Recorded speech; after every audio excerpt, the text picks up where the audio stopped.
Now turn to Section 1. Section 1.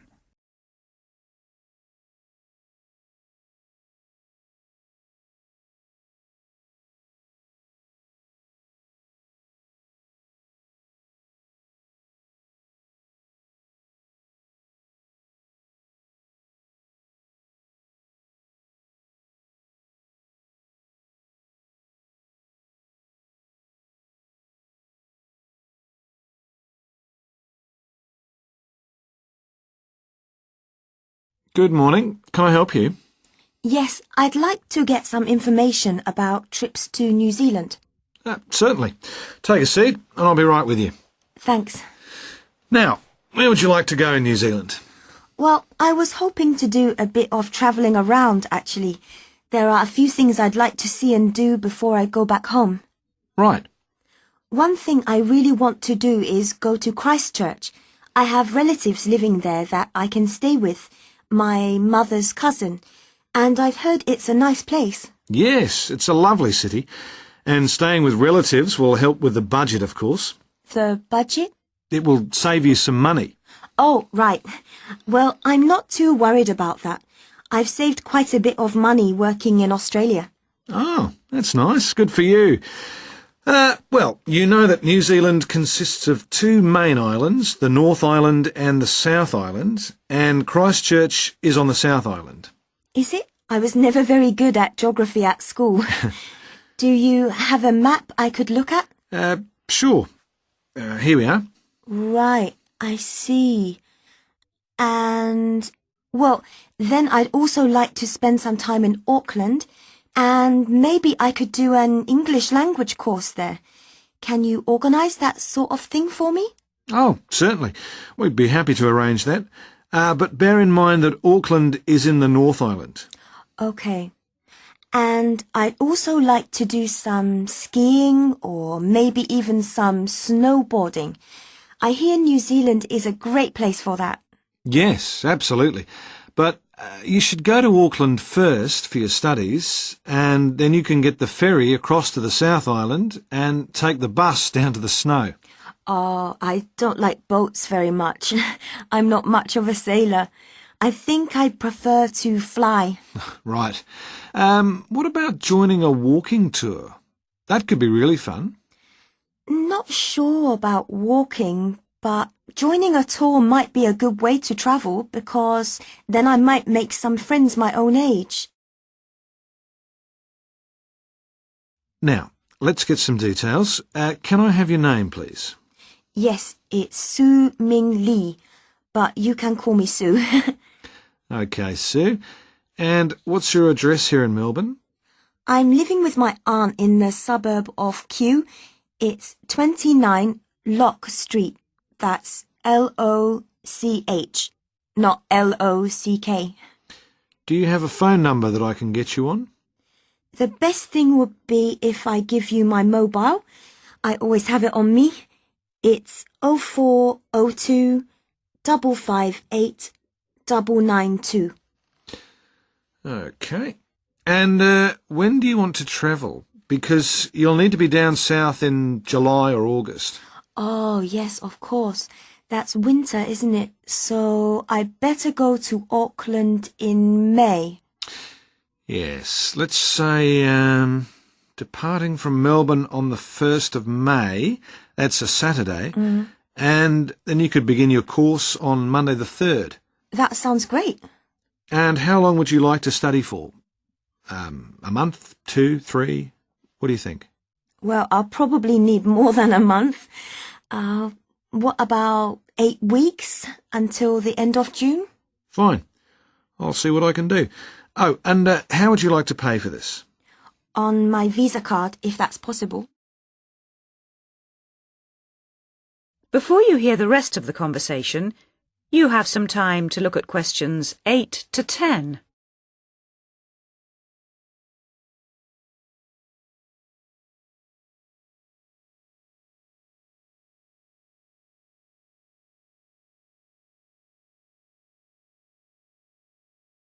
Now listen and answer questions 8 to 10. Hello, Sue. It's Angelo from Cosmos Travel here. I've booked your flight and I've found you an English college called the Harbour Language Centre. Great. Where exactly is that? Well, have you got that little map I gave you yesterday? Yes? You see where the harbour is with the 3 wharves and the water? Yes. Got that? OK, there are 2 parallel streets. Quay Street, that's Quay, and Customs Street. The building where the college is located is on Quay Street, opposite Prince's Wharf. Right. Got it. And what about accommodation? Well, I've booked you into a hotel for the first 3 nights, and then the accommodation officer will find you a family to live with. Good. And where's the hotel? It's a short walk from the college, on the corner of Queen Street and City Road. Which corner exactly? On the left-hand side as we're looking at the map. Okay. Near the little park. Yes, that's right. And what about a good bookshop? I'm going to need to buy a dictionary and some English books. Yes, well, I believe there's a really good language bookshop on the corner of Customs Street and Queen Street. It's near the college, so that's pretty convenient. Thank you so much. You've been really helpful.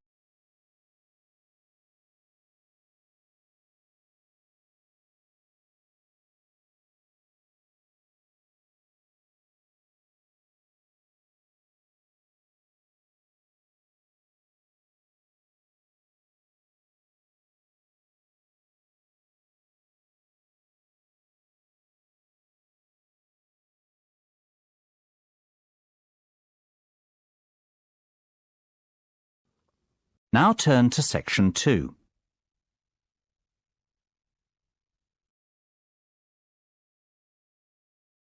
Section 2.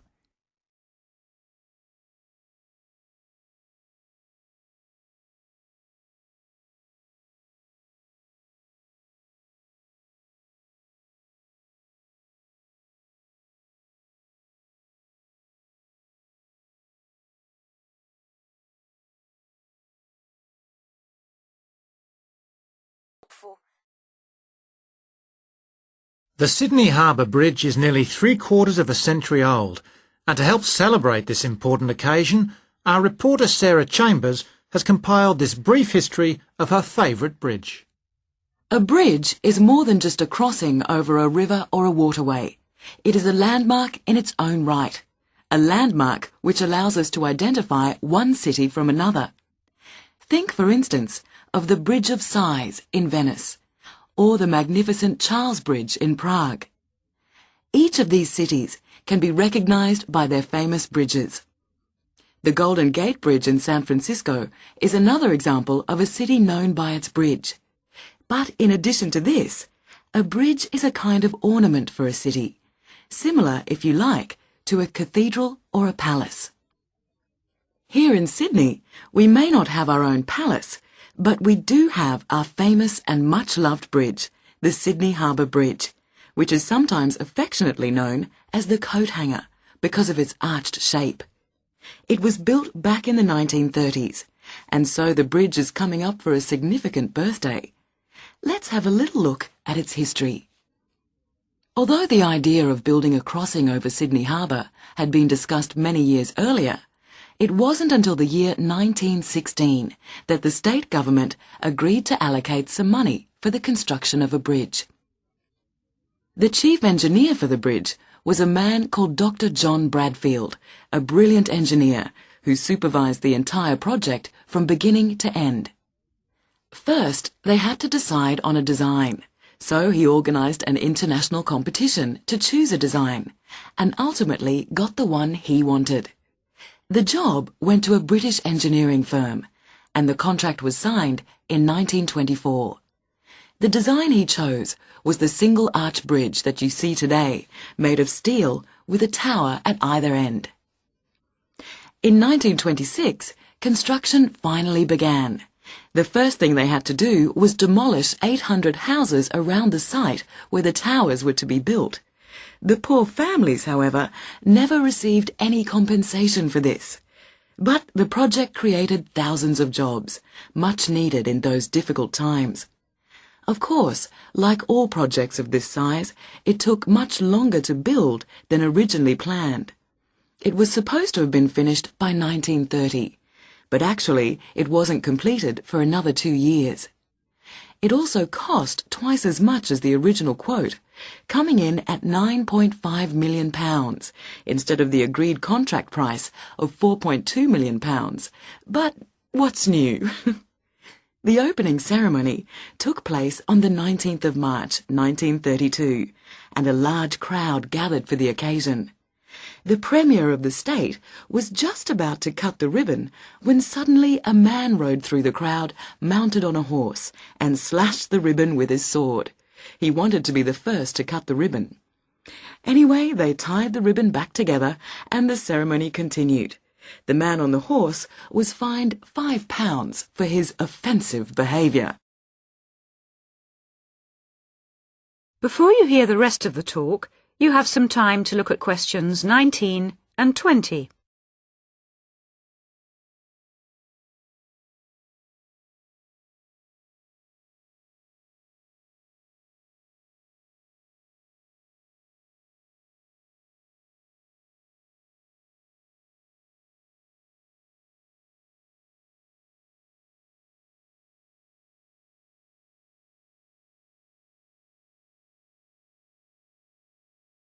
Now listen and answer questions 19 and 20.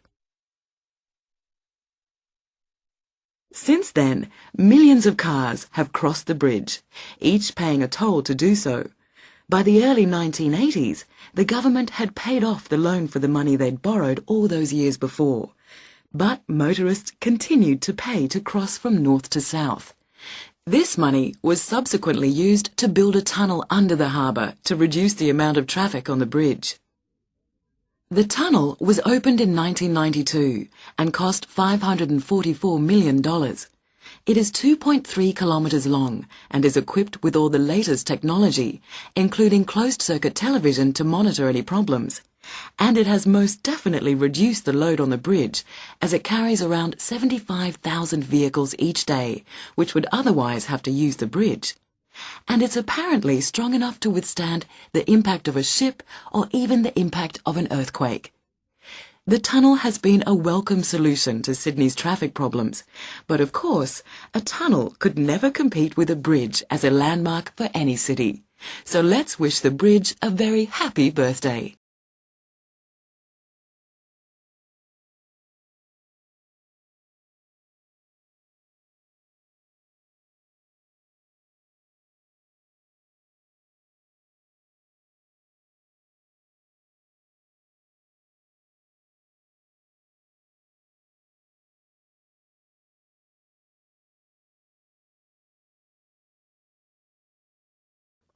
Now turn to section 3.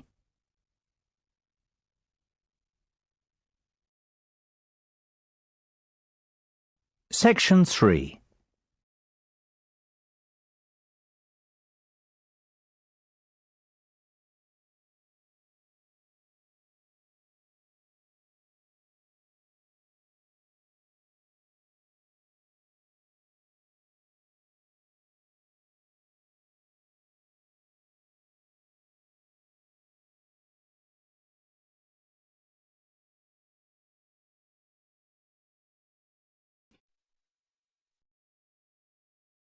Hello, David. Oh, hi, Mia.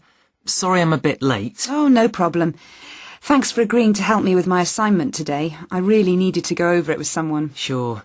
You were going to talk about European rock art, weren't you? Yes, the rock drawings in the caves of Lascaux in western France. Oh, fantastic. Over 13,000 years old, I believe. What sort of drawings are they? They're drawings of animals, on the whole, but you can also find some human representations, as well as some signs. There are roughly 600 drawings at Lascaux. Really? Were they mostly pictures of bulls? Well, no, actually. The animal most depicted was the horse. Have a look at this graph. It shows the distribution of the different animals. You see? First the horse, and then, after that, a sort of prehistoric bull. Oh, OK. That's interesting, isn't it? And the third most commonly drawn creature was the stag. There were some other animals, but these are the main ones. What are the drawings like? I mean, what sort of style? Well, the bulls are depicted very figuratively. They're not very realistic. They're very big by comparison to the other drawings of people and signs. They appear to be almost three-dimensional in some cases, following the contours of the cave walls, but of course they're not. Amazing. Perhaps they felt these animals were the most impressive and needed to be represented like that. Yeah, maybe. The drawings of humans, by contrast, consist of just simple lines, like the stick figures my little sister draws. Perhaps humans were seen as less important. Perhaps. What about the signs? How did they draw them? There doesn't appear to be much evidence of signs, and those that have been found are usually made up of little points. Rather like Aboriginal art from Australia. Yes, something like that, but not as complex, of course. So, apart from the bulls and horses and stags, were there any other creatures depicted? In one or two chambers you do find pictures of fish, but they're quite rare. What sort of size is the cave? It must be quite large to have that many pictures. Well, it's actually a number of interlinking chambers, really. Here's a map showing where the different drawings can be found. Oh, good.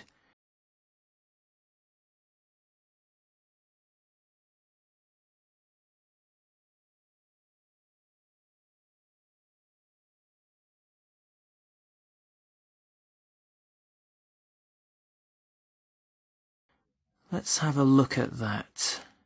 The first 20 metres inside the cave slope down very steeply to the first hall in the network. That's called the Great Hall of the Bulls. Here. OK.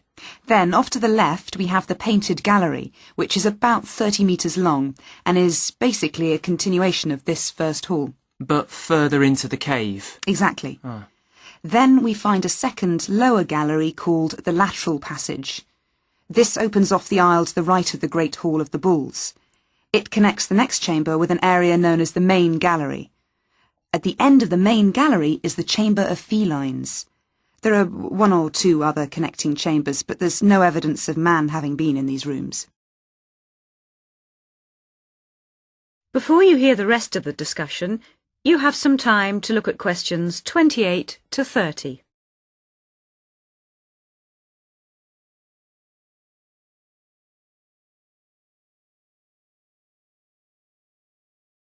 Now listen and answer questions 28 to 30.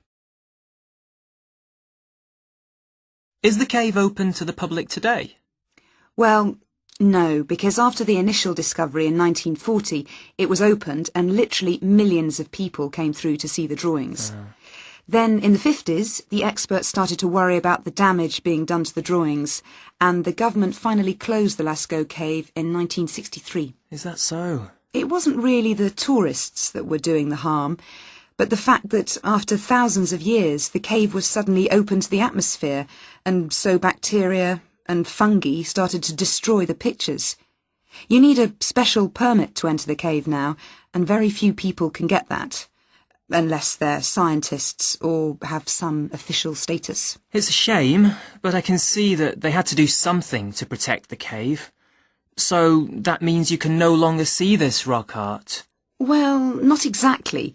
What they've done is recreate the drawings in a man-made cave, which you can visit. Oh, brilliant.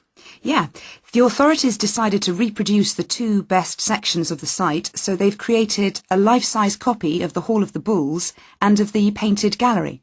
It's just a cement shell, which corresponds in shape to the interior of the original. So now you can visit the caves without actually harming any of the 13,000-year-old paintings. Mm-hmm.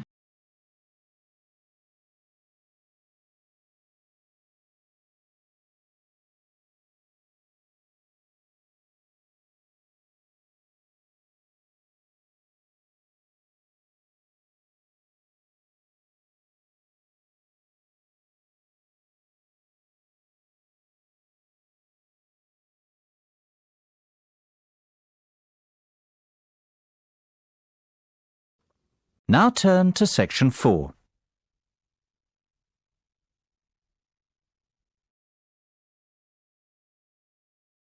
Section 4.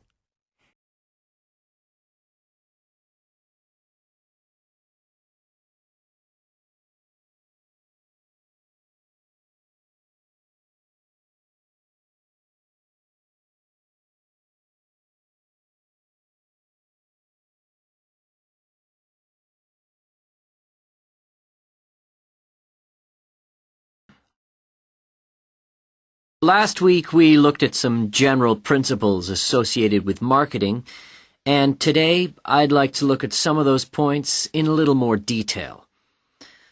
So, what is marketing? Or put another way, what does the term marketing mean? Many people think of it simply as the process of selling and advertising, and this is hardly surprising when every day we are bombarded with television adverts, mail shots, and telephone sales. But selling and advertising are only two functions of marketing. In fact, marketing, more than any other business function, deals with customers. So perhaps the simplest definition is this one. Marketing is the delivery of customer value and satisfaction at a profit. In other words, finding customers, keeping those customers happy, and making money out of the process. The most basic concept underlying marketing is the concept of human needs. These include basic physical needs for things like food, as well as warmth and safety. And marketers don't invent these needs. They're a basic part of our human makeup. So, besides physical needs, there are also social needs, for instance, the need to belong and to be wanted. And in addition to social needs, we have the need for knowledge and self-expression, often referred to as individual needs. As societies evolve, members of that society start to see things not so much in terms of what they need, but in terms of what they want. And when people have enough money, these wants become demands. Now, it's important for the managers in a company to understand what their customers want if they're going to create effective marketing strategies. So there are various ways of doing this. One way at supermarkets, for instance, is to interview customers while they're doing their shopping. They can be asked about their buying preferences, and then the results of the survey can be analyzed. This provides reliable feedback on which to base future marketing strategies. It's also quite normal for top executives from department stores to spend a day or two each month visiting stores and mixing freely with the public, as if they were ordinary customers, to get an idea of customer behavior. Another way to get information from customers is to give them something. For instance, some fast food outlets give away vouchers in magazines or on the street that entitle customers to get part of their meal for nothing. As well as being a good way of attracting customers into the restaurants to spend their money, it also allows the managers to get a feel for where to advertise and which age groups to target. Another strategy employed at some well-known theme parks, such as Disneyland, is for top managers to spend at least one day in their career touring the park dressed as Mickey Mouse or some other cartoon character. This provides them with the perfect opportunity to survey the scene and watch the customers without being noticed. Okay, well, we mentioned customer satisfaction at the beginning of this lecture, and I'd like to return briefly to that as it relates to what we've just been talking about. If the performance of a product falls short of the customer's expectations, the buyer is going to be dissatisfied. In other words, if the product you buy isn't as good as you'd expected, then the chances are you'll be unhappy about it. If, on the other hand, performance matches expectations and the product you buy is as good as you expected, then generally speaking, the buyer is satisfied. But smart companies should aim one step higher. They should aim to delight customers by promising only what they can be sure of delivering and then delivering much more than they promised. So then, if, as sometimes happens, performance is better than expected, The buyer is delighted and is twice as likely to come back to the store. Now, let's move on to look at the role of advertising.